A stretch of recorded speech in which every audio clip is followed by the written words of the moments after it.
Hello, welcome to my channel. और आज मैं अपनी वीडियो में आप लोग के साथ शेयर करूंगी कि ऐसी कौन सी 2 गलतियां हैं जो एग्ज़ाम से पहले बिल्कुल भी नहीं करनी चाहिए।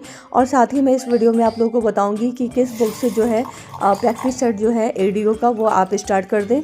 और आज संडे था तो आज मैं थोड़ा सा लेट से उठी थी संडे के दिन।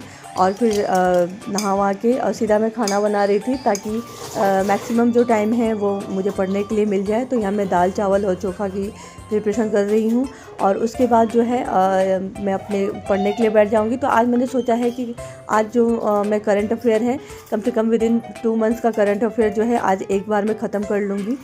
और उसके बाद जो है थोड़ा काम भी है, फैमिली के साथ बाहर जाना है, शाम को भी कुछ काम है।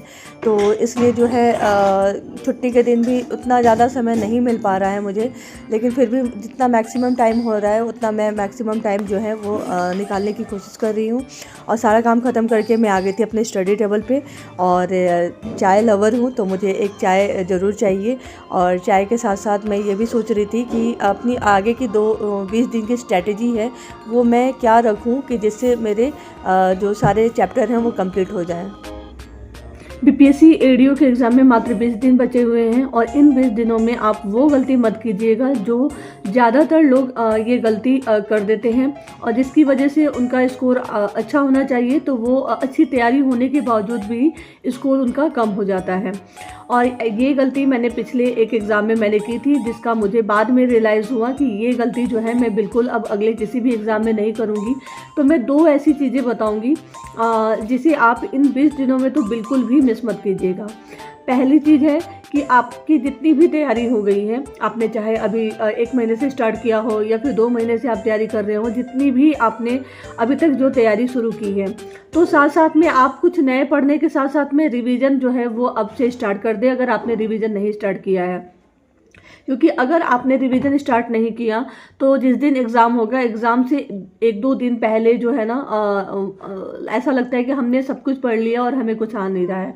तो वो जो है कॉन्फिडेंस तभी आएगा आपके अंदर जब आप रिवीजन भी साथ साथ में करना शुरू कर देंगे। तो 20 दिन में आप अपने टाइम को ऐसे डिवाइड कर लीजिए जिस टाइम में कुछ आप नई चीज़ें पढ़ रहे हो, जिससे आपको जो है कोई सिलेबस का कोई चैप्टर है, मैथ का है, जीएस का है, जो टॉपिक आपने अभी पढ़ा नहीं है, कुछ टाइम जो रख लीजिए कि वो करने के लिए। और साथ में आप जो है कुछ टाइम रख लीजिए जो है आपको रिवीजन करने के लिए। जैसे ही रिवीजन में आप रखेंगे, हम जो मेन फोकस हमारा जो रहेगा वो है जीएस, करंट अफेयर और मैथ। ये 3 चीज़ ऐसी हैं जिस पर जो है नंबर स्कोर किए जाएंगे और इसी से मेरिट बनेगी। तो करंट अफेयर जो है अब विदिन 6 मंथ का जो करंट अफेयर है वो आप फिर से पढ़ना शुरू कर दें। जैसे अगर आपने दिसंबर तक का करंट अफेयर जो है अभी तक का कर लिया है, 20 दिसंबर तक का, तो उसके बाद जो है 1 मिनट, तो आपने करंट अफेयर 20 दिसंबर तक का पढ़ लिया है, तो आप क्या करेंगे कि फिर से जो है जून जुलाई से जहाँ से भी आपने स्टार्ट किया हो पिछले 6 मंथ का, तो वहाँ से फिर से आप रिवीजन शुरू कर दें। रोज़ आप 1 महीने का जो है मंथली रिवीजन शुरू कर दें, मंथली करंट अफेयर का। आप उसके लिए मैंने पहले भी वीडियो में सजेस्ट किया है। उसके लिए आप कोई भी यूट्यूब पे जो है किसी भी चैनल का आप करंट अफेयर मंथली देख सकते हैं। मैं जीके क्रेजिटिक्स का देखती हूँ, एडुटेरिया का मंथली आ रहा है ऑनलाइन भी, वो देख लीजिए। साथ में मार्केट में एडुटेरिया का, स्पीडी का, घटना चक्र का, इन सब का करंट अफेयर की बुक आ गई है, विदिन 6 मंथ की भी आ गई है। तो 6 मंथ वाले करंट अफेयर आप ले लीजिए और उसको 1 बाय 1 करके तीनों करंट अफेयर जो है आप पढ़ लीजिए। तो इससे आपका करंट अफेयर का रिवीजन शुरू हो जाएगा। साथ ही साथ जीएस के लिए आप अगर घटना चक्र को ख़त्म कर पाए रिवीजन में तो अच्छी बात है।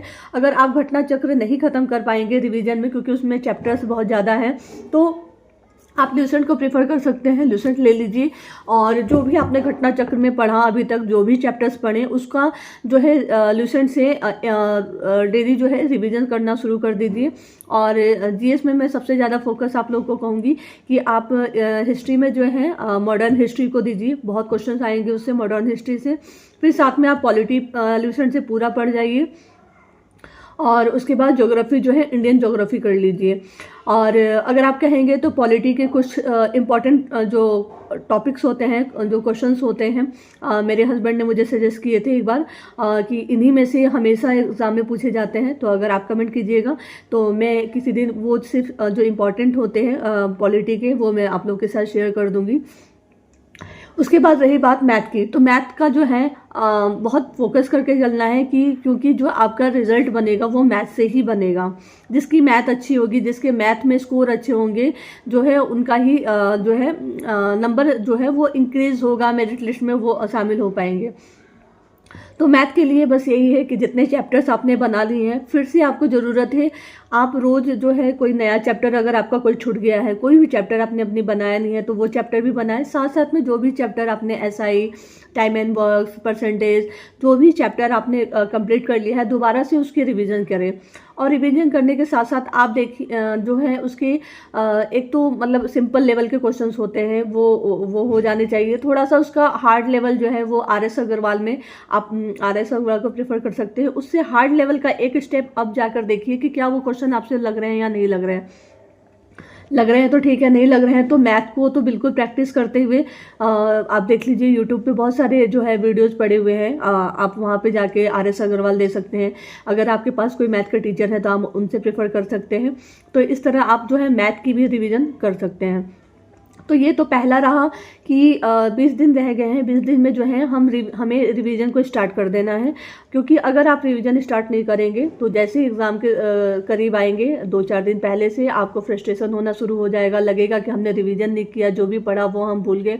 तो रिवीजन से सिर्फ और सिर्फ एक कॉन्फिडेंस आता है एग्ज़ाम हॉल में कि हाँ हमने जितना भी पढ़ा है एकदम अच्छे से पढ़ा है। अगर उसमें से पेपर आता है तो हम अच्छा करेंगे, और वो तभी कॉन्फिडेंस आएगा जब आप साथ में रिवीजन करेंगे। दूसरी बात ये है कि इसमें क्या नहीं करना है, बिल्कुल भी जो है आपको सेट प्रैक्टिस नहीं छोड़ना है। अगर अभी तक आपने कोई भी सेट प्रैक्टिस नहीं किया है तो कोई बात नहीं, अभी आप मार्केट में जाइए, कोई भी सेट मिल रहा हो आपको, प्रैक्टिस सेट जो है कोई भी रुक्मणी का आया हुआ है और भी आप देख लीजिएगा, कोई भी प्रैक्टिस सेट ले आइए और उसको जो है प्रैक्टिस सेट को सेट लगाना, रोज़ एक सेट लगाना शुरू कर दीजिए। और बिल्कुल सेट लगाने का मतलब ये नहीं है कि सिर्फ हमने मैथ बनाया और फिर हम चले गए, फिर हम आधे घंटे 1 घंटे बाद आ रहे हैं तो हम दूसरा सेक्शन बना रहे हैं, बिल्कुल नहीं। अगर 2 घंटे का पेपर है तो 2 घंटे का पेपर बिल्कुल 2 घंटे में बनाइए और उसमें बिल्कुल रखिए, क्योंकि निगेटिव मार्किंग है तो हमें अपना कमांड ये बढ़ाना है कि हम कम से कम निगेटिव करें।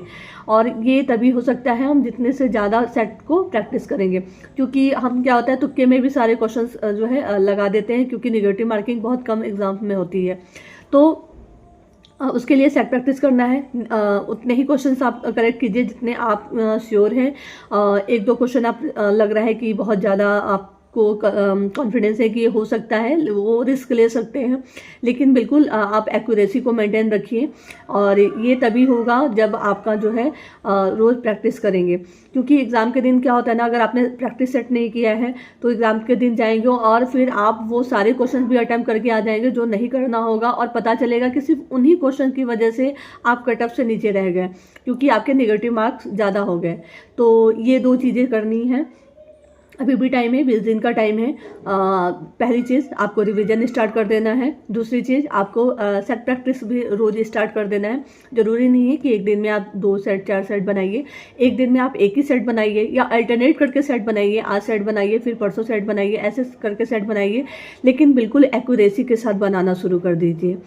और आज से मैं भी यही करना शुरू कर रही हूँ, रिवीजन करूँगी और साथ में जो है जो सेट प्रैक्टिस है उसका करना शुरू कर रही हूँ। और बाकी जो है अगर और भी कोई इन्फॉर्मेशन चाहिए होगी तो प्लीज़ वीडियो पे लाइक कीजिएगा, कमेंट कीजिएगा और लोगों के साथ शेयर कीजिएगा। और आप लोग मेरी वीडियोस को बहुत सारा प्यार दे रहे हैं, उसके लिए थैंक यू। और ऐसे ही मुझे भी मोटिवेट रखिए। प्लीज़ यहाँ तक अगर आप पहुँच गए हैं तो एक लाइक कर दीजिए, कमेंट कर दीजिए। Thank you.